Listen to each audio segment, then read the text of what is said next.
வணக்கம். Welcome to AJC academy. இன்றைக்கி இந்த கிளாஸில் நம்ம என்ன பார்க்க போகிறோன்னா, இந்தியன் நேஷனல் மூவ்மெண்ட் பற்றி தான் வந்து இந்த கிளாஸில் ஒவ்வொரு யூனிட்டாக நம்ம ஸ்கூல் புக்ஸில் என்னென்ன கொடுத்துருக்காங்களோ அந்த யூனிட் ஃபுல்லாக நம்ம ஒவ்வொன்றா கவர் பண்ண போகிறோம்.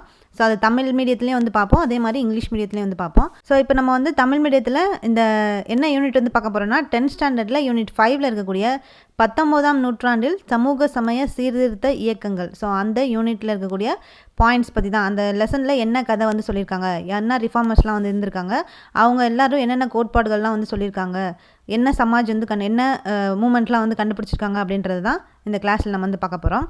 ஸோ இப்போ 19ஆம் நூற்றாண்டில் சமூக சமய சீர்திருத்த இயக்கங்கள். ஸோ இந்த லெசனில் வந்து இப்போ என்ன சொல்கிறாங்கன்னா, ஃபஸ்ட்டு எப்படி இந்த ரிஃபார்மர்ஸ்லாம், இந்த மூமெண்ட்ஸ்லாம் வந்து ஒவ்வொரு சமாஜ் இதே மாதிரி ஒவ்வொரு மூமெண்ட்லாம் எப்படி ஆரம்பிச்சிருக்கப்பட்டிருக்கு அப்படின்னு பார்த்தோம்னா, எப்படி பிரிட்டிஷ்காரங்க வந்து நம்மளோட இந்தியாவுக்கு வந்து ஆட்சி செய்கிறதுக்கு வராங்க. அப்படி வரும்போது கொஞ்சம் கொஞ்சமாக வந்து இங்கிலீஷ் லாங்குவேஜும் வந்து வளர ஆரம்பிக்குது இந்தியாவில். அப்படி இந்த இங்கிலீஷ் லாங்குவேஜ் வளர்றது யாரெல்லாம் ஃபஸ்ட்டு வந்து படிக்க ஆரம்பித்தாங்கன்னு பார்த்தோன்னா, அதை அந்த எழுத்தாளர்கள் மட்டும்தான் வந்து இந்த இங்கிலீஷை வந்து கற்றுக்க ஆரம்பித்தாங்க. அதுக்கப்புறம் பார்த்தோன்னா நடுத்தரவர்கள், அதாவது மிடில் கிளாஸ் பீப்புளும் வந்து அந்த இங்கிலீஷை வந்து படிக்க ஆரம்பித்தாங்க. எல்லோரும் வந்து படித்து ஒவ்வொரு கவர்மெண்ட் வேலையில் வந்து இருக்கிற மாதிரி ரொம்ப டெவலப்மெண்ட்டாக ஆரம்பித்தாங்க இந்த இங்கிலீஷை வந்து படிக்க. ஸோ அதே மாதிரி அதுக்கப்புறம் என்ன வந்து இந்த மாதிரி மிடில் கிளாஸ் பீப்புள் எல்லாம் வந்து டெவலப் ஆனதுக்கப்புறம் அவங்க என்ன நினைக்கிறாங்கன்னு பார்த்தோன்னா, இந்த சமுதாயத்தில் இருக்கக்கூடிய ரொம்ப தீமையான ஒரு மூட நம்பிக்கைகள் அதெல்லாம் வந்து அழிக்கணும் அப்படின்னு சொல்லி நிறையா ரிஃபார்ம் மூமெண்ட்ஸ்லாம் வந்து ஸ்டார்ட் பண்ண ஆரம்பிக்கிறாங்க. ஸோ அப்படி வந்து பார்த்தோன்னா என்னென்ன இதெல்லாம் வந்து அவங்க அழிக்கணும் அப்படின்னு பார்க்குறாங்கன்னா, உடன்கட்டை ஏறுதல், சதி, அதை குழந்தைங்களை வந்து அதுவும் பெண் குழந்தைங்களை வந்து கொல்றது, குழந்தைங்களுக்கு வந்து சின்ன வயசுலேயே வந்து திருமணம் செய்து வைக்கிறது, இது போன்ற மூட நம்பிக்கைகளை வந்து சமுதாய தீமைகளை வந்து நம்ம மாற்றணும் அப்படின்னு சொல்லி இந்த ரிஃபார்மர்ஸ்லாம் வந்து தோன்ற ஆரம்பிக்கிறாங்க. ஸோ அப்படி வந்தவங்க தான் வந்து இந்த இப்போ நம்ம பார்க்க போகிற இந்த ரிஃபார்மர்ஸ் எல்லாமே. அப்போ எப்போ இருந்து இந்த ரிஃபார்மர்ஸ்லாம் வந்து வர ஆரம்பிக்கிறாங்கன்னு பார்த்தோன்னா, 19th செஞ்சுரியிலேருந்து தான் வந்து எல்லாருமே வளர ஆரம்பிக்கிறாங்க. அவங்க தான் வந்து போராடுறாங்க, இந்த மாதிரியான கொடுமைகள்லாம் வந்து தடுக்கணும் அப்படின்னு சொல்லி போராட ஸ்டார்ட் பண்ணுறாங்க. ஸோ அதில் இந்த 19ஆம் நூற்றாண்டில் வந்து பார்த்தோன்னா, சமயம் சார்ந்த சீர்திருத்த இயக்கங்கள் வந்து ப்ரெசென்ட் ஆயிடுச்சு. அந்த சமயம் சார்ந்த சீர்திருத்த இயக்கங்களை ரெண்டாக வந்து பிரிச்சிருக்காங்க. அந்த சமயம் சார்ந்த சீர்திருத்த இயக்கங்கள்லாம் வந்து என்னென்னு பார்த்தோன்னா, பிரம்ம சமாஜ், பிரார்த்தனை சமாஜ், அலிகர் இயக்கம், இதெல்லாம் வந்து ஒரு வகையில் இருக்கக்கூடிய ஒரு இயக்கம். அவங்கெல்லாம் வந்து ஒரே மாதிரியான கோட்பாடுகள் வச்சுருந்தாங்க. இன்னொன்று வந்து பார்த்தோன்னா, ஆரிய சமாஜ், ராமகிருஷ்ணா மிஷன், தியோபந்த் இயக்கம், இதெல்லாம் வந்து பார்த்தோன்னா, ஸோ இவங்கெல்லாம் வந்து என்னன்னா, இந்த தியோபந்த் இயக்கம், அதுக்கப்புறம் வந்து ராமகிருஷ்ணா மிஷன், ஆரிய சமாஜ், இவங்கெல்லாம் வந்து இன்னும் வேறு கோட்பாடுகளை கொண்டு வந்திருந்தாங்க. ஸோ இந்த மாதிரி இந்த 19th செஞ்சுரியிலே வந்து ரெண்டாக வந்து இந்த ரிஃபார்ம் மூமெண்ட்லாம் வந்து டிவைட் பண்ணியிருக்காங்க. இது தவிர்த்து ஸோ இந்த மாதிரி ரெண்டாக வந்து பிரித்தது இல்லாமல் இன்னும் சில ரிஃபார்ம் மூமெண்ட்ஸ்லாம் வந்து ஸ்டார்ட் பண்ணியிருக்காங்க. அவங்கெல்லாம் எதை பற்றி ஆரம்பிச்சிருக்காங்கன்னு பார்த்தோம்னா, இந்த சாதி ஒழிப்பு அதை வச்சு பேஸ் பண்ணி நிறையா ரிஃபார்மர்ஸ்லாம் வந்து ஃபார்ம் பண்ணியிருக்காங்க. அதெல்லாம் யாருன்னு பார்த்தோன்னா, பூனேயில் வந்து ஜோதிபா புலே, கேரளாவில் வந்து நாராயணகுரு, ஐயங்காளி, தமிழகத்தில் வந்து ராமலிங்க அடிகள், அயோத்திதாசர். ஸோ இவங்கெல்லாம் வந்து இந்த பிற்படுத்தப்பட்டவர்களுக்காக அவங்கள ரொம்ப டிப்ரெஸ் பண்ணுறாங்கன்றதுக்காக அவங்களுக்காக நிறையா ஆர்கனைசேஷன்ஸ்லாம் வந்து கொண்டு வந்தாங்க. ஸோ இந்த மாதிரி நிறையா பேர் வந்து இந்த அவங்க சமுதாயத்தில் இருக்கக்கூடிய சீர்கேடான விஷயங்களை வந்து சரிப்படுத்தணுன்றதுக்காக நிறைய ரிஃபார்ம் மூமெண்ட்ஸ்லாம் வந்து கண்டுபிடிச்சிருக்காங்க, உருவாக்கியிருக்காங்க. ஸோ அது எல்லாத்தையும் தான் வந்து ஒவ்வொன்றா நம்ம வந்து பார்க்க போகிறோம். இப்போ பார்த்தோம்னா, ஃபஸ்ட்டு வந்து வங்காளத்தில் வந்து தொடக்க கால சீர்திருத்த இயக்கங்கள்லாம் வந்து என்னென்ன இருந்திருக்கு. ஸோ அப்போ வங்காளம்னா பெங்காலில். ஸோ அப்போ பெங்காலில் என்னென்ன சீர்திருத்த இயக்கங்கள்லாம் வந்து இருந்திருக்கு அப்படின்றது தான் வந்து இப்போ ஃபஸ்ட் நம்ம வந்து பார்க்க போகிறோம். இந்த கொஷின் வந்து தனியாக வந்து கேட்பாங்க. ஸோ வங்காளத்தில் மட்டும் என்னென்ன சீர்திருத்த இயக்கங்கள்லாம் வந்து இருந்துருந்துச்சு அப்படின்னு சொல்லி அப்படியே வந்து கேட்பாங்க. இந்த 19th செஞ்சுரி இந்த யூனிட்டில் வந்து பார்த்தோன்னா இருக்கக்கூடிய கதையை ஃபுல்லாக நம்ம வந்து பார்த்துருவோம். பார்த்துட்டு அதை வந்து நோட்ஸ் எடுத்து வச்சுக்கோங்க. இப்போ வங்காளத்தில் வந்து என்னென்ன ரிஃபார்ம் மூமெண்ட்ஸ்லாம் வந்து இருந்திருக்கு அப்படின்றத அதை தனியாக வந்து எடுத்து வச்சுக்கோங்க. அதே மாதிரி ராஜாராம் மோகன் ராய் வந்து என்ன ரிஃபார்ம் மூமெண்ட் வந்து ஆரம்பிச்சிருந்தார், அதே வந்து இந்த மாதிரி ஒவ்வொரு நோட்ஸை வந்து நீங்களே வந்து எழுதிக்கங்க, ப்ரிப்பேர் பண்ணிக்கோங்க. ஸோ அப்போ தான் வந்து உங்களுக்கு வந்து புரியும். நீங்கள் வந்து எப்போவுமே எடுத்து பார்த்தாலும் நீங்கள் எடுக்கிற நோட்ஸ் தான் வந்து உங்களுக்கு வந்து புரியும். ஸோ கதை மட்டும்தான் நம்ம வந்து சொல்ல முடியும். அந்த கதைக்கு நோட்ஸ் வந்து நீங்கள் எடுத்தால் தான் உங்களுக்கு எப்போவுமே கடைசி வரைக்கும் புரியும். அதனால் இந்த நோட்ஸ் வந்து நீங்களே வந்து ப்ரிப்பேர் பண்ணிக்கோங்க. சும்மா ஷார்ட் நோட்ஸாக வந்து எடுத்துக்கோங்க. ரொம்ப டீட்டெயில் நோட்ஸ்லாம் வந்து தேவையில்லை. ஏன்னா கதை நம்ம வந்து தெரிஞ்சதுக்கப்புறம் ஷார்ட் நோட்ஸ் எடுத்துக்கிட்டாலே வந்து போதும். அப்போ வங்காளத்தில் ஃபஸ்ட்டு வந்து யார் வந்து ஆரம்பிக்கிறாங்க அப்படின்னு வந்து பார்த்தோன்னா, ராஜாராம் மோகன் ராய் தான் வந்து ஃபஸ்ட்டு வந்து வராரு. அவர் தான் வந்து இந்த மேல்நாட்டு கருத்துக்களை, அதாவது மேல்நாட்டுனா இங்கிலீஷ்காரங்களோட, பிரிட்டிஷர்ஸோட கருத்துக்கள் வந்து அவருக்கு வந்து பிடிச்சு போயிட்டனால அவர் வந்து இந்த மாதிரி நிறையா சீர்திருத்தங்களை நம்மளோட சமுதாயத்தில் கொண்டு வரணும் அப்படின்னு சொல்லி வந்து ராஜாராம் மோகன் ராய் வந்து வர்றாரு. அவர் தான் வந்து இருக்கிறதுல இயர்லியஸ்டான ரிஃபார்மர், அதாவது ரொம்ப தொடக்க காலத்தில் இருந்த ரிஃபார்மர் தான் வந்து இந்த சீர்திருத்தவாதி தான் வந்து யாருன்னு பார்த்தோன்னா இந்த ராஜாராம் மோகன் ராய். ஸோ இவர் வந்து பெரிய அறிஞராக வந்திருந்தார் ராஜாராம் மோகன் ராய். ஸோ இவரோட காலம் வந்து பார்த்தோன்னா இந்த காலமும் ரொம்ப வந்து முக்கியம். அதுவும் கண்டிப்பாக வந்து நிறையா கொஷின்ஸில் வந்து கேட்பாங்க, ராஜாராம் மோகன் ராயோட காலம் வந்து என்ன அப்படின்றது வந்து கேட்பாங்க. அப்போ ராஜாராம் மோகன் ராய்ன்னு போட்டு அவரோட காலம், அவரோட கோட்பாடுகள் என்ன சொல்லியிருக்காரு, எதை எதிர்த்தாரு, என்ன ரிஃபார்ம் மூமெண்ட் வந்து கண்டுபிடிச்சிருக்காரு, இது எல்லாத்தையும் நீங்கள் வந்து ஹிண்ட்ஸ் எடுத்துக்கோங்க. ஸோ அப்போ அவரோட காலம் என்னென்னு பார்த்தோன்னா 1972 1833 வரைக்கும் அவரோட காலம் வந்து இருந்திருக்குது. ஸோ இவர் வந்து பெரிய அறிஞராக வந்து இருந்திருக்காரு ராஜாராம் மோகன் ராய். இவரோட தாய்மொழி எதுன்னு பார்த்தோன்னா வங்காள மொழி தான். ஸோ வந்து பெங்காலி தான் வந்து இவர் வந்து பெங்காலி லாங்குவேஜில் வந்து புலமையோட அறிஞராக வந்து இருந்தார். அதே மாதிரி பல லாங்குவேஜையும் வந்து கற்றுருந்தார். ஸோ அது என்னென்ன லாங்குவேஜ்னு பார்த்தோன்னா சமஸ்கிருதம், அரபி, பாரசீகம், ஆங்கிலம், இந்த மாதிரி நிறையா லாங்குவேஜ்லேயும் வந்து ரொம்ப புலமை பெற்றிருந்தார். ராஜாராம் மோகன் ராய் வந்து எதை வந்து எதிர்த்தார் இந்த சமுதாயத்தில் அப்படின்னு வந்து பார்த்தோன்னா சமய சடங்குகள். ஸோ வந்து ஒவ்வொரு ரிலிஜனில் இருக்கக்கூடிய சடங்குகள், ரொம்ப மூட நம்பிக்கையாக இருக்கக்கூடிய சடங்குகளையும், அந்த சடங்குகள், மரபுகள், இது எல்லாத்தையும் வந்து எதிர்த்தார் ராஜாராம் மோகன் ராய். ஸோ அப்போ அது கேட்பாங்க, ராஜாராம் மோகன் ராய் வந்து எதை வந்து வெறுத்தார் அப்படின்னு சொல்லி. ஸோ அவர் எதை வந்து எதிர்த்தார் அப்படின்னு வந்து பார்த்தோன்னா அந்த சமய சடங்குகளையும் மரபுகளையும் வந்து அவர் வந்து எதிர்த்தார். அதுக்கப்புறம் பார்த்தோன்னா ஆனால் அவர் வந்து எதை வந்து ஏற்றுக்கிட்டாருன்னு பார்த்தோன்னா முன்னாடி காலத்தில் இருந்த அந்த பழமை விஷயத்தையும் வந்து பழைய மரபுகளையும் வந்து ஃபாலோ பண்ணணும்னு நினச்சாரு. எதை வந்து ஃபாலோ பண்ணக்கூடாதுன்னு பார்த்தாருன்னா தேவையற்ற மூடநம்பிக்கையான சடங்குகளையும் மரபுகளையும் வந்து விட்டுட்டு நம்மளுக்கு தேவையான பழைய காலத்தில் சொல்லப்பட்ட அந்த மரபுகளை ஃபாலோ பண்ணணும் அப்படின்னு சொல்லி அந்த கருத்தை வந்து அவர் வச்சுருந்தார். ஸோ இவரோட கோட்பாடு என்ன அப்படின்னு வந்து பார்த்தோன்னா இவர் வந்து கடவுள் வந்து ஒருவர் தான் அப்படின்றது தான் இவரோட கோட்பாடு. அதே மாதிரி கடவுளுக்கு வந்து உருவம் இல்லை அப்படின்றது இவரோட கருத்து. ஸோ ராஜாராம் மோகன் ராயோட கோட்பாடு வந்து என்ன அப்படின்னு சொல்லி வந்து கேட்பாங்க. அப்போ அவரோட கோட்பாடு என்னன்னு பார்த்தோன்னா ஒரே ஒரு கடவுள் தான், அவருக்கு உருவம் வந்து கிடையாது. ஸோ இதுதான் வந்து அவரோட கோட்பாடு. அதே மாதிரி அவரோட உபனிஷத்ஸ்லாம் வந்துருக்குது. ஸோ உபனிஷத்துங்களை வந்து உபநிஷத்தை வந்து அவர் வந்து எக்ஸாம்பிளாக வந்து காமிச்சு இதில் வந்து இந்த மாதிரி ஒரு கடவுள் தான் அப்படின்னு சொல்லி கடவுள் வந்து ஒருவர் தான் அப்படின்ற அந்த கோட்பாடை வந்து வச்சுருந்தார் யார், ராஜாராம் மோகன் ராய். ஸோ அதே மாதிரி அவர் எதெல்லாம் வந்து அழிக்கணும், எதெல்லாம் வந்து மாற்றணும் இந்த சமுதாயத்தில் அப்படின்னு நினச்சாருன்னு பார்த்தோன்னா உடன்கட்டை ஏறுதல், சதியை வந்து அழிக்கணும்னு நினச்சாரு. குழந்தை திருமணம், அதுக்கப்புறம் வந்து நிறையா மேரேஜ் வந்து பண்ணிக்கிறது. ஸோ இந்த மாதிரியான கொடுமைகளை, சமூக கொடுமைகளை வந்து மாற்றணும் அப்படின்னு சொல்லி நிறையா வந்து சிற்றேடுகள், சின்ன சின்ன நூல்கள் வந்து வெளியிட்டிருக்கிறாரு. அதுக்கப்புறம் பார்த்தோன்னா ஸோ இதை வந்து சரிப்படுத்தணும், இந்த கொடுமைகளை வந்து சரிப்படுத்தணும் அப்படின்றதுக்காக பிரிட்டிஷ் அரசாங்கத்துக்கிட்டேயே வந்து சட்டம் ரீதியாக அதாவது கான்ஸ்டியூஷன் லா படி நிறையா விண்ணப்பம் வந்து பிரிட்டிஷ்காரங்க கிட்ட வந்து கொடுத்துருந்தாரு. விதவை பெண்களுக்கு வந்து மறுமணம் வந்து செய்யலாம் அப்படின்ற அவங்களுக்கு வந்து உரிமை வந்து இருக்குது அப்படின்ற அந்த கருத்தையும் வந்து அவர் வந்து சொன்னார். அதே மாதிரி நிறைய மேரேஜ் வந்து பண்ணுற அந்த கொடுமைக்கும் வந்து முற்றுப்புள்ளி வந்து வைக்கணும் அப்படின்றதையும் வந்து அவர் வந்து சொல்லியிருந்தார். மக்கள் வந்து பகுத்தறிவோடவும் பரிவோடவும் மனித பண்போடவும் வந்து இருக்கணும் அப்படின்னு சொல்லி ராஜாராம் மோகன் ராய் வந்து மக்களுக்கு வந்து அந்த விஷயத்தையும் வந்து சொல்கிறாரு. அப்போ 1829 வந்து பார்த்தோன்னா இந்த இந்தியாவோட கவர்னர் ஜெனரலாக யார் இருந்தான்னு பார்த்தோன்னா தலைமை ஆளுநராக வந்து வில்லியம் பென்டிங் வந்து இருந்திருக்காரு. ஸோ அவர் பீரியடில் தான் வந்து ராஜாராம் மோகன் ராயோட உழைப்புக்கு அவர் வந்து இந்த நிறையா எஃபர்ட் வந்து போட்டதுக்கு காரணமாக சதியை வந்து ஒழிப்பு சட்டம் வந்து கொண்டு வந்தாங்க. அப்போ சதி ஒழிப்பு சட்டம் வந்து 1829 வந்து வந்திருக்குது. ஸோ அது யார் வந்து அப்போ கவர்னர் ஜெனரலாக வந்து இருந்திருக்கான்னு பார்த்தோம்னா வில்லியம் பென்டிக் வந்து இருந்திருக்காரு. யாரோட முயற்சி காரணமாக இந்த ஆக்ட் வந்து கொண்டு வந்திருக்காங்கன்னு பார்த்தோன்னா அந்த சட்டம் வந்து ராஜாராம் மோகன் ராயோட பங்குனால தான் வந்து இந்த சட்டம் வந்து கொண்டு வரப்பட்டது. ஸோ அப்போ இந்த யாரால் அப்போ வந்து இந்தியாவோட ஜெனரலாக யார் இருந்தாங்க, அதே மாதிரி யாரோட சப்போர்ட் மூலமாக இந்த சட்டம் வந்து கொண்டு வந்துப்பட்டது அப்படின்றதும் வந்து தெரிஞ்சிருக்கணும். ஸோ இந்த மாதிரியான கோட்பாடுகள் வந்து ராஜாராம் மோகன் ராய் வந்து வச்சுருந்தாரு. அதுக்கப்புறம் பார்த்தோன்னா ராஜாராம் மோகன் ராய் இன்னும் என்ன சொல்கிறாருன்னா பெண்களை வந்து அடிமைத்தனமாக வந்து வச்சுருக்கிறத வந்து கண்டிக்கிறாரு. ஆண்களுக்கு பெண்கள் வந்து கீழானவங்க அந்த மாதிரி நடத்துகிற நடைமுறையை வந்து எதிர்த்தார். பெண்களும் வந்து படிக்கணும், அவங்களுக்கும் வந்து கல்வி வந்து கற்றுக் கொடுக்கணும் அப்படின்னு சொல்லி அந்த ஐடியாஸ்லாம் வந்து கொண்டு வந்து முன் வச்சார். ஸோ ஸ்கூல்ஸில் காலேஜஸ்லாம் வந்து இங்கிலீஷ் லாங்குவேஜ் அதே மாதிரி சயின்ஸு, ஆங்கிலம், அதுக்கப்புறம் மேலை நாட்டு அறிவியல் இதெல்லாம் வந்து இந்த ஸ்கூல்ஸ்லேயும் காலேஜஸ்லேயும் வந்து கொண்டு வரதை அவர் வந்து சப்போர்ட் பண்ணார் ராஜாராம் மோகன் ராய்.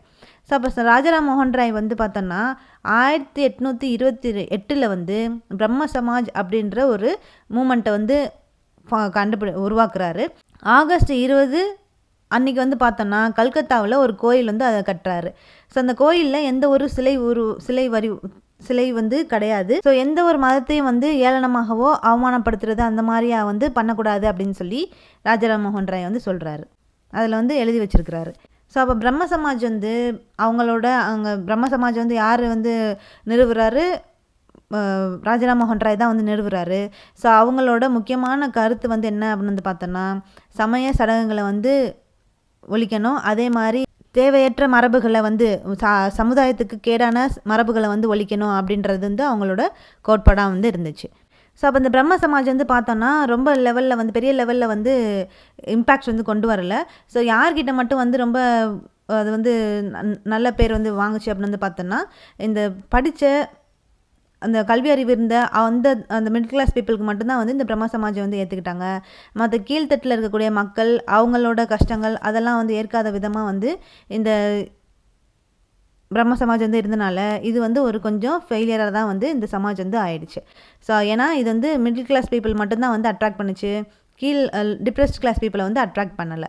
ஸோ அதனால் இது வந்து கொஞ்சம் ஃபெயிலியரான ஒரு மூமெண்ட்டாக தான் வந்து ஆக்ட் ஆகிருந்துச்சு.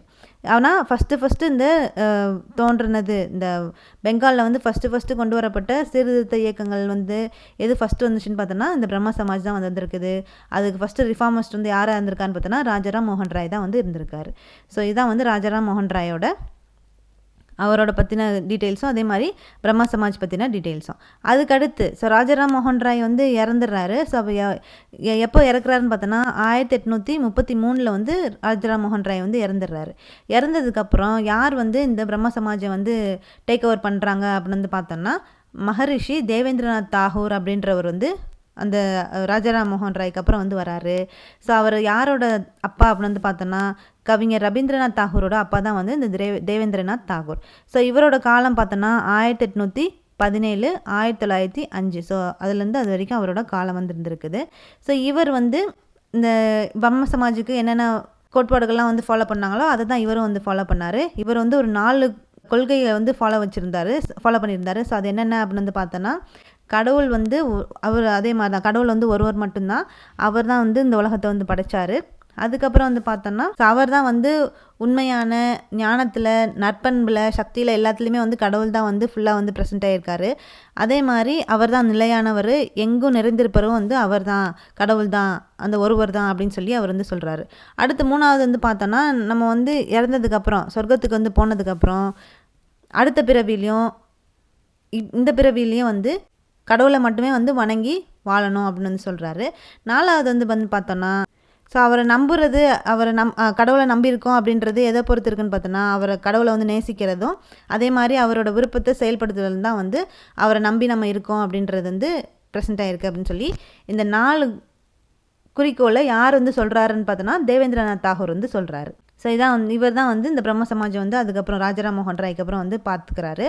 அதுக்கப்புறம் வந்து யார் வராங்க அப்படின்னு வந்து பார்த்தோன்னா கேசவ் சந்திர சென். ஸோ கேசவ் சந்திர சென் வந்து எப்படி வராருன்னு பார்த்தோன்னா இந்த தேவேந்திரநாத் தாகூர் வந்து ஒரு மிதவாத சீர்திருத்தவாதியாக வந்து ப்ரெசென்ட் ஆகிருக்காரு. அதாவது மாடரேட்டான சீர்திருத்தவாதியாக ரிஃபார்மிஸ்ட்டாக வந்து ப்ரெசென்ட் ஆகிருக்கிறாரு தேவேந்திரநாத் தாகூர். ஆனால் மற்றவங்க இந்த பிரம்ம சமாஜில் இருந்த மற்றவங்கெல்லாம் வந்து பார்த்தோன்னா மற்ற யங்ஸ்டர்ஸ்லாம் வந்து இளைஞர்கள்லாம் வந்து எப்படி இருந்தாங்கன்னா அவங்க இன்னும் நிறைய மாற்றங்கள் வந்து கொண்டு வரணும் அப்படின்ற எண்ணத்தோடு வந்து இருந்தாங்க. ஆனால் இவர் வந்து பழைய காலத்து விஷயங்களை மட்டும்தான் வந்து ஃபாலோ பண்ணிட்டு வந்தார் தேவேந்திரநாத் தாகூர். ஸோ அதனால் என்னாச்சுன்னா மற்றவங்க வந்து அந்த பிரம்ம சமாஜில் இருந்த மற்றவங்க வந்து நிறையா நியூ ஐடியாஸை வந்து கொண்டு வரணும், மாற்றங்களை வந்து கொண்டு வரணும் அப்படின்னு சொல்லி வந்து விரும்புகிறாங்க. அப்போ தான் வந்து அதில் ஒருத்தர் தான் வந்து யாருன்னு பார்த்தோன்னா அந்த யங்ஸ்டர்ஸில் ஒருத்தர் தான் வந்து யாருன்னு பார்த்தோன்னா இந்த கேசவ் சந்திர சென். ஸோ அவரோட பீரியட் என்னென்னு பார்த்தோன்னா 1838 84 வரைக்கும் அவரோட பீரியடு. ஸோ அப்போ 1857 கேசவ் சந்திர சென் வந்து எங்கே வந்து சேர்றாருன்னு பார்த்தோன்னா இந்த பிரம்ம சமாஜில் வந்து 1857 வந்து சேர்றாரு. அப்புறம் 1866 வந்து பார்த்தோன்னா இந்த பிரம்ம சமாஜில் வந்து அங்கே இருக்கக்கூடிய உறுப்பினர்கள் இடையே வந்து சண்டை வந்து அந்த பிரம்ம சமாஜ் வந்து பிரியுது. ஸோ அப்போ இந்த கேசப் சந்திர சென் வந்து இந்த பிரம்ம சமாஜ்லேருந்து வெளியேறி புதுசாக வந்து ஒரு ஆர்கனைசேஷன் வந்து ஸ்டார்ட் பண்ணுறாரு. ஸோ அது பேர் தான் என்னென்னு பார்த்தோன்னா இந்திய பிரம்ம சமாஜத்தை உருவாக்கினார். ஸோ இந்திய பிரம்ம சமாஜ் அப்படின்னு சொல்லி கேசப் சந்திர சென் வந்து இந்த சமாஜத்தை வந்து உருவாக்குறாரு. ஸோ அப்போ கேசப் சந்திர சென் அவரோட சேர்ந்து இன்னும் சில மெம்பர்ஸ்லாம் வந்து இந்த பிரம்ம சமாஜை விட்டு வெளில போனதுக்கப்புறம் ரிமைனிங் இருந்த தேவேந்திரநாத் நடத்தின அந்த பிரம்ம சமாஜத்துக்கு என்ன பேர் வந்து மாற்றுறாங்கன்னு பார்த்தோன்னா ஆதி பிரம்ம சமாஜ் அப்படின்னு சொல்லி பேர் வந்து மாற்றுறாங்க. ஸோ இந்த சமாஜில் வந்து பார்த்தோன்னா இந்த பிரம்ம சமாஜில் வந்து பார்த்தோன்னா முன்னாடி இருந்தே அது அவங்களோட கோட்பாடுகளில் ஒன்று எதுன்னு பார்த்தோன்னா இந்த குழந்தை திருமணத்தை வந்து தடுக்கணும் அப்படின்றது அவங்களோட கோட்பாடுகளில் ஒன்று. பட் ஆனால் இந்த கேசப் சந்திர சென் வந்து என்ன பண்ணுறாருன்னா அவரோட 14 வயதான மகளை வந்து இந்திய இளவரசருக்கு வந்து கட்டி கொடுக்குறாரு. ஸோ அப்போ குழந்தை திருமணம் வந்து பண்ணனால அவரை எல்லாம் வந்து எதிர்க்க ஆரம்பிக்கிறாங்க. மற்ற பிரம்ம சமாஜில் அந்த ஆர்கனைசேஷனில் இருந்த மற்ற மெம்பர்ஸ் எல்லாம் வந்து கேசப் சந்திர சென்னை வந்து இந்த மாதிரி நடந்துக்கிட்டனால வந்து எதிர்க்க ஆரம்பிக்கிறாங்க. ஸோ அப்போ அந்த அவரோட மெம்பர்ஸ் எல்லாம் வந்து அவரோட ஆர்கனைசேஷனை விட்டு வெளியேறி புதுசாக ஒரு ஆர்கனைசேஷன் வந்து ஸ்டார்ட் பண்ணுறாங்க. அது பேர் தான் என்னென்னு பார்த்தோன்னா சாதாரண சமாஜ் அப்படின்னு சொல்லி அந்த அமைப்பு வந்து நிறுவுறாங்க. இது வந்து கேசப் சந்திர சென் அவரோட முக்கியமான பாயிண்ட்ஸ். ஸோ அடுத்து யார் வராங்க அப்படின்னு வந்து பார்த்தோன்னா ஈஸ்வர் சந்திர வித்யாசாகர் வந்து வராரு.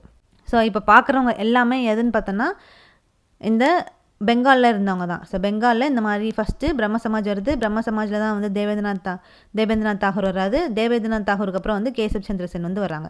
இவங்க 3 பேரும் வந்து எதில் சேர்ந்தவங்கன்னு பார்த்தோன்னா பிரம்ம சமாஜை சேர்ந்தவங்க இவங்க 3 பேரும்.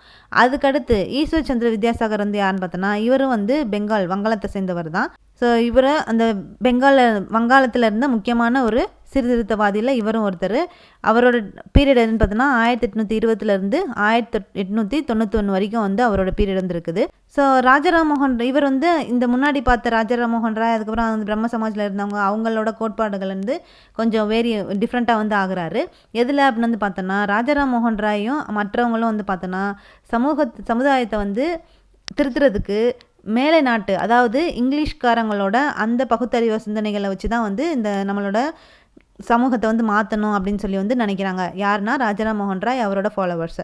பட் ஆனால் இந்த ஈஸ்வர் சந்திர வித்யாசாகர் வந்து என்னென்னு பார்த்தோன்னா அவர் வந்து நம்மளோட இந்து மறைநூல்களை வச்சே அதிலே வந்து நிறையா பகுத்தறிவு சிந்தனைகள்லாம் வந்திருக்கு. ஸோ அதிலேயே நம்ம அதை ஃபாலோ பண்ணாலே போதும் நம்மளோட சமூகத்தை வந்து மாற்ற முடியும் அப்படின்றது அவரோட கோட்பாடாக வந்து இருந்துச்சு. சதியை வந்து ஒழிக்கணுன்றது, அதுக்கப்புறம் வந்து விதவைகளை வந்து எரிப்பது, அதுக்கப்புறம் வந்து விதவை மறுமணத்தை வந்து தடை செய்வது, இதெல்லாம் வந்து நம்மளோட மறைநூலில் இந்த மாதிரிலாம் செய்யக்கூடாது அப்படின்றதெல்லாம் கிடையாது அப்படின்னு சொல்லி அதுக்கு எவிடன்ஸாகவே வந்து நிறையா நூல்களை வந்து இந்த வித்யாசாகர் வந்து காட்டியிருக்கிறாரு. ஸோ அதனால் ஃபுல் அண்ட் ஃபுல் இவர் எதை ஃபாலோ பண்ணவர்னு பார்த்தோன்னா லிட்ரேச்சரை ஃபாலோ பண்ணி தான் வந்து போகிறவர். ஸோ ஈஸ்வர் சந்திர வித்யாசாகர் தான் வந்து என்னென்னா அந்த வங்காள உரைநடையில் வந்து நவீன வங்காள உரைநடையில் வந்து முன்னோடியாக இருந்தவர் வந்து யாருன்னு பார்த்தோன்னா வித்யாசாகர் தான். இவர் பெண் கல்வியை வந்து மேம்படுத்துவதில் ரொம்ப முக்கிய பங்கு வந்து இவர் வந்து வகிச்சிருக்கிறாரு. பெண்களுக்காக வந்து நிறையா பள்ளிகள் வந்து ஓப்பன் பண்ணியிருக்கிறாரு. சின்ன வயசுலேயே வந்து விதவைகளான பெண்களுக்காக அவங்களோட வாழ்க்கையை வந்து மேம்படுத்துறதுக்காக அவரோட லைஃப் ஃபுல்லாக வந்து அவங்களுக்காகவே வந்து அவங்களோட முன்னேற்றத்துக்காக அர்ப்பணிச்சிருக்கிறாரு. ஈஸ்வர் சந்திர வித்யாசாகர் அவரோட இயக்கத்தோட சப்போர்ட்னால தான் வந்து என்ன ஆக்ட் வந்து இவர் வந்து கொண்டு வர்றாரு, இவர் மூலமாக வந்து கிடைக்கிது அப்படின்னு வந்து பார்த்தோன்னா 1856 வந்து மறுமண சீர்திருத்த சட்டம், விதவைகள் மறுமண சட்டம் அப்படின்ற சட்டம் வந்து கொண்டு வராங்க. அது யாரோட எஃபர்ட்னால வந்து வருதுன்னு பார்த்தோன்னா ஈஸ்வர் சந்திர வித்யாசாகரோட எஃபர்ட்னால வந்து வருது. ஸோ அப்போ 2 சட்டம் வந்து கொண்டு வராங்க. ஒன்று வந்து பார்த்தோன்னா ராஜாராம் மோகன் ராயோட பீரியடில் சதி அபாலிஷன் ஆக்ட் வந்து வருது. அதுக்கப்புறம் பார்த்தோன்னா இப்போ ஈஸ்வர் சந்திர வித்யாசாகர் அவரோட பீரியடில் வந்து என்ன சட்டம் வந்து கொண்டு வராங்கன்னா விதவைகள் மறுமண சட்டம் வந்து கொண்டு வராங்க 1856. ஸோ அப்போ அந்த 2 சட்டமும் எந்த வருஷத்தில் வந்து கொண்டு வந்திருக்காங்க, யார் மூலமாக வந்து கொண்டு வரப்பட்டது அப்படின்றது கண்டிப்பாக வந்து தெரிஞ்சிருக்கணும். அடுத்து இந்த 1860 வந்து பார்த்தோன்னா முதன்முறையாக வந்து திருமண வயது சட்டம் வந்து கொண்டு வந்தாங்க. அது திருமண வயது சட்டம் வந்து எப்போன்னு பார்த்தோன்னா 1860 வந்து கொண்டு வந்திருக்காங்க. ஸோ அப்போ அதுக்கும் வந்து ஈஸ்வர் சந்திர வித்யாசாகர் தான் வந்து அந்த பெருமையும் அவருக்கு தான் வந்து போய் சேரும். ஸோ இந்த மாதிரி நிறையா எஃபர்ட்லாம் வந்து அவர் வந்து போட்டிருக்காரு. ஸோ அப்போ திருமணத்துக்கான வயது வந்து என்னென்னு கொண்டு வந்திருக்காங்கன்னு பார்த்தோன்னா 10 வயது அப்படின்னு சொல்லி வந்து நிறுவினாங்க ஃபஸ்ட்டு இந்த சட்டம் வந்து கொண்டு வரபோது. அதுக்கப்புறம் 1891 வந்து 12ஆக வந்து மாற்றிருக்காங்க. 1925 வந்து 13ஆக வந்து உயர்த்தப்பட்டிருக்குது. ஆனால் இதெல்லாமே வந்து என்னென்னு பார்த்தோன்னா திருமண வயது ஒப்புதல் கமிட்டி 1929 அவங்க வந்து என்ன சொல்லியிருக்காங்கன்னா இந்த சட்டம் வந்து காகிதத்தில் மட்டும்தான் வந்திருக்குது, பட் ஆனால் நடைமுறையில் அப்படிலாம் வந்து இல்லை. நீதிபதிகள், வழக்கறிஞர், அப்புறம் வந்து படித்த மக்கள் இவங்க தான் வந்து இந்த ரூலை வந்து இந்த ஆக்டை வந்து இந்த சட்டத்தை வந்து ஃபாலோ பண்ணாங்களே தவிர மற்ற மக்கள் யாரும் வந்து இந்த சட்டத்தை வந்து ஃபாலோ பண்ணலை. சின்ன வயசுலேயே இப்போ குழந்தைங்களுக்கு கல்யாணம் பண்ணி கொடுத்துட்டு தான் வந்து இருந்தாங்க அப்படின்னு சொல்லி இந்த கமிட்டியில் வந்து ரிப்போர்ட் வந்து கொடுத்துருக்காங்க. ஸோ இந்த சட்டத்தினால வந்து என்ன அப்படின்னு வந்து பார்த்தோன்னா, குழந்தை விதவைகள் வந்து இருப்பாங்கல்ல, ஸோ அவங்களோட நிலையை வந்து நிரந்தரமாக வந்து மேம்படுத்தணும். ஸோ அவங்கள வந்து காப்பாற்றி அவங்களோட வாழ்க்கையை வந்து மேம்படுத்தணுன்றதுக்காக தான் வந்து இந்த சட்டம், இந்த விதவைகள் மறுமண சட்டம் அப்படின்ற இந்த சட்டம் வந்து கொண்டு வந்திருக்காங்க. ஸோ இந்த மாதிரி எஃபர்ட்ஸ்லாம் வந்து யார் வந்து போட்டிருக்காங்கன்னு பார்த்தோன்னா, ஈஸ்வர் சந்திர வித்யாசாகர் வந்து சொல்லியிருக்கிறாரு. ஸோ அதுக்கு அடுத்து இப்போ இந்த ஃபஸ்ட்டு பார்த்த இந்த 4 பேருமே வந்து எந்த ஊரை சேர்ந்தவங்கன்னு பார்த்தோன்னா, வங்காளத்தில் இந்த மாதிரியான ரிஃபார்மர்ஸ்லாம் வந்து இருந்தாங்க. இப்போ அடுத்து நம்ம என்ன பார்க்க போகிறோன்னா, அடுத்து 5வது சமாஜ் வந்து பார்த்தோன்னா பிரார்த்தனா சமாஜ். இந்த பிரார்த்தனா சமாஜ் அப்படின்ற இந்த சமாஜ் வந்து எங்கே வந்து ஆரம்பிச்சிருக்காங்கன்னா, மகாராஷ்டிரா பாம்பேயில் வந்து ஆரம்பிச்சிருப்பாங்க. ஸோ எப்படி வந்து பெங்கால் வந்து இந்த பெங்காலில் நிறையா ரிஃபார்மர்ஸ்லாம் வந்து இருந்தாங்க, சீர்திருத்தவாதிகள்லாம் வந்து இருந்தாங்களோ, அதே மாதிரி தான் மகாராஷ்டிராலையும் வந்து நிறையா சீர்திருத்தவாதிகள்லாம் வந்து இருந்தாங்க. அவங்களும் நிறையா சப்போர்ட் வந்து கொண்டு வந்தாங்க இந்த சீர்திருத்த இயக்கங்களுக்கு. ஸோ அப்படி கொண்டு வரப்பட்ட ஒரு சமாஜ் தான் எதுன்னு பார்த்தோன்னா இந்த பிரம்ம சமாஜ். அது வந்து பாம்பேயில் 1867 வந்து ஆரம்பிச்சிருக்காங்க. ஸோ அது யார் வந்து ஆரம்பிச்சது அப்படின்னு வந்து பார்த்தோன்னா, ஆத்மராம் பாண்டுரங் அப்படின்றவர் தான் வந்து இந்த பிரம்ம சமாஜத்தை வந்து பாம்பேயில் வந்து ஆரம்பிச்சிருக்காரு. அது அவரோட பீரியட் எப்போன்னு பார்த்தோன்னா 1825 1898 வரைக்கும் அவரோட பீரியட் வந்து ப்ரெசென்ட் ஆகிருக்குது. ஸோ இந்த சமாஜில், இந்த பிரார்த்தனா சமாஜில் வந்து பார்த்தோன்னா 2 முக்கியமான உறுப்பினர்கள் வந்து இருந்திருக்காங்க. ஸோ அது யாருன்னா ஆர்சி பண்டர்கர், நீதிபதி மகாதேவ் கோவிந்த் ரணதே அப்படின்றவர் 2 பேரும் இந்த பிரார்த்தனா சமாஜில் முக்கியமான மெம்பர்ஸாக வந்து ப்ரெசென்ட் ஆகியிருக்காங்க.